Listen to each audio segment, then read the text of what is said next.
Barbocheux vous offre le privilège de goûter l'un des secrets les mieux gardés aux îles de la Madeleine, quelque chose qui fait partie des mœurs. C'est la bagosse, ou ce qu'on appelle la bière des îles. C'est un vin concocté à base de petits fruits. Sylvie Langford et Léonce Arsenault ont eu l'idée de partager cette tradition insulaire avec les visiteurs. Et c'est en 2004 qu'ils ont commencé à créer des produits à partir de cette tradition. Barbocher, c'est un vieux verbe que l'on utilisait dans le temps et qui signifie aller prendre un petit verre de maison en maison. Aller barbocher. L'entreprise de Havre Maison se spécialise dans la production de boissons artisanales faites à base de petits fruits cueillis sur le territoire madelino. Ils utilisent comme petits fruits des bleuets, des framboises, des fraises, des canneberges et des érelles, qu'on appelle aussi des berries. Le Barbocheux confectionne 5 produits différents. Ils ont 2 types de bagosses, un vin de type Porto, un liquoreux et un vin pétillant. Bien sûr, Sylvie et Léonce ne sont pas à court d'idées de développement pour leurs produits, alors il suffit simplement d'être à l'affût pour connaître leurs nouveaux produits.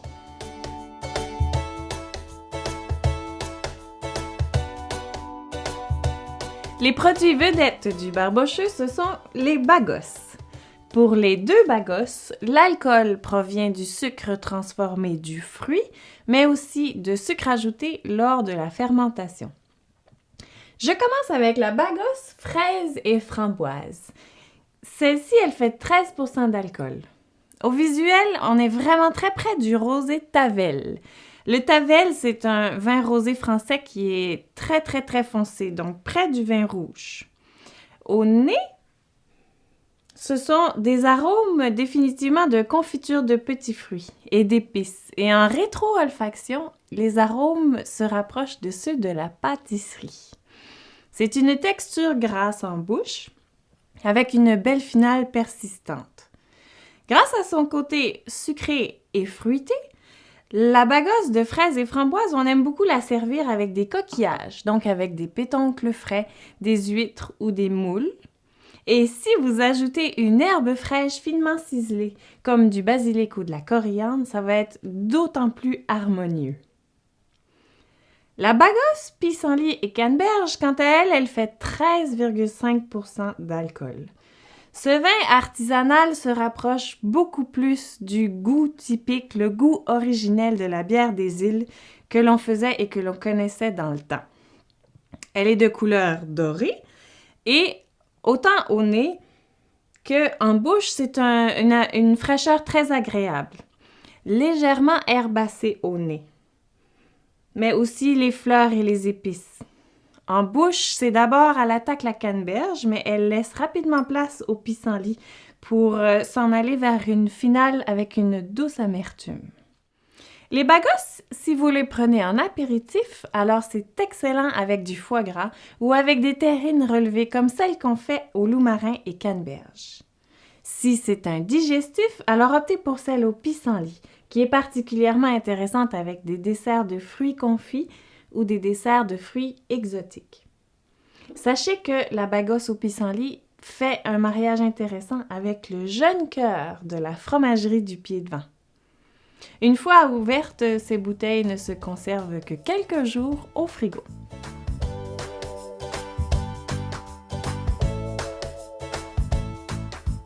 Chalin, c'est un vieux mot typique qui signifie éclair de chaleur.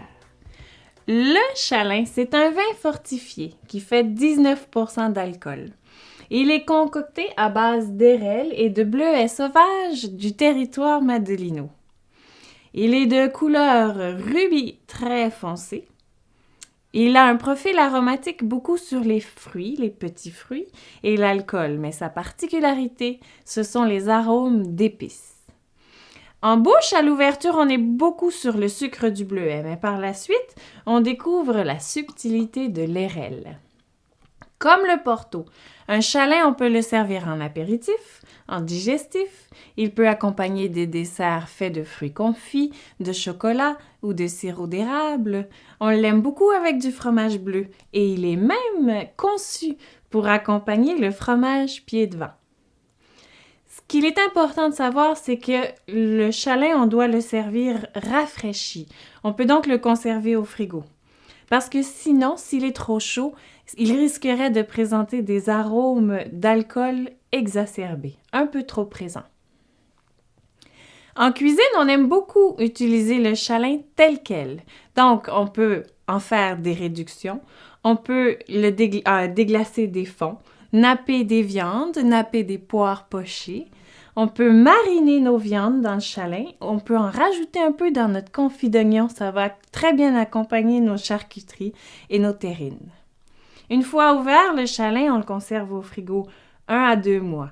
Mais non ouvert, il se conserve très bien et il a un fort potentiel de vieillissement.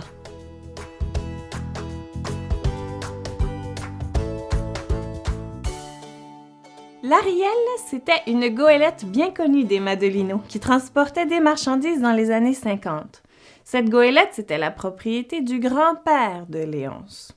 L'Ariel qu'on a ici aujourd'hui, c'est une boisson alcoolisée qui est liquoreuse, qui fait 22 degrés d'alcool et qui est faite à base de framboises fraîches. C'est ce qui nous donne cette couleur rouge festive, bien vive.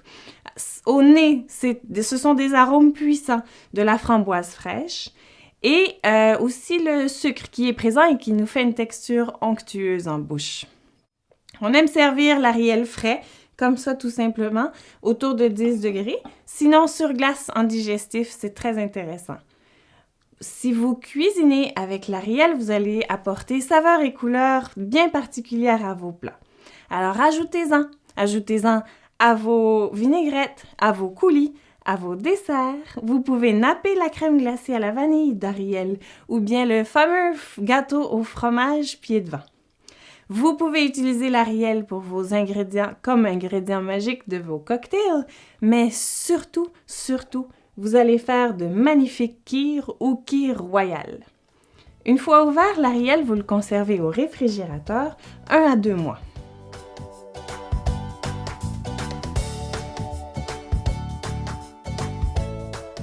Le moussaillon, c'est un vin pétillant de fraises et de rhubarbe. Avec un degré d'alcool de 16%, il nous présente une robe orange saumon avec des reflets cuivrés. Au niveau olfactif, c'est beaucoup sur la fraise. Ici, là, la rhubarbe, au niveau olfactif et gustatif, elle est plutôt absente puisque son rôle, c'est lors de la fermentation. Alors, lorsque on déguste le moussaillon, en bouche, on découvre des belles pointes d'acidité bien rafraîchissantes. D'ailleurs, ce produit, on le sert frais, entre 4 et 6 degrés. Et il est très, très intéressant avec les fromages fumés. Donc, avec peut-être la tome des demoiselles fumée. Dans un tout autre registre, le moussaillon, il est bien de l'accorder avec des produits délicats de mariculture. Donc, aux îles de la Madeleine, on va choisir les pétoncles en coquille de chez Cultimère ou les huîtres des trésors du large. C'est le même principe que la bagosse au pissenlit. Si vous rehaussez vos fruits de mer avec un peu de basilic ou de coriandre fraîche ciselée, vous allez aller vers un mariage beaucoup plus équilibré. Alors, bonne dégustation!